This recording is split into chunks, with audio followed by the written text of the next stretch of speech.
Hey Bro, ich brauche dich gerade schnell. Ja, sicher. Erzähl nur, Bro. Wie viele Chancen gebe ich dem Ganzen, bevor ich gehe? Gute Frage. Du solltest dem Ganzen so viele Chancen geben, wie es nur geht, ohne dich selbst dabei zu verlieren. Aber wie merke ich, wenn ich anfange, mich zu verlieren? Ab dem Zeitpunkt, wo du anfängst, deine Grenzen und Bedürfnisse ständig anzupassen oder zurückzustecken, nur zum etwas zu behalten. Aber vielleicht kommt es ja noch eben, will ich genau die letzte Chance geben. Hoffnung ist so wichtig, Bro, aber es darf dich nicht blind machen. Eine Situation kann sich immer ändern, aber das ist außerhalb von deiner Kontrolle. Wenn du merkst, dass du machst und gehst, aber es kommt nichts zurück, dann ist jede weitere Chance nur eine Wiederholung von einer alten Enttäuschung.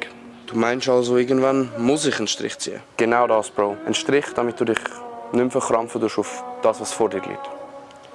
Es ist schwierig, so etwas loszulassen.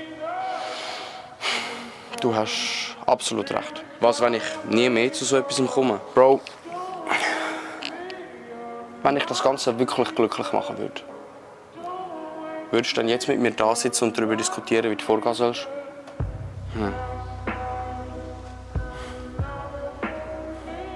Danke, Bro. Gerne.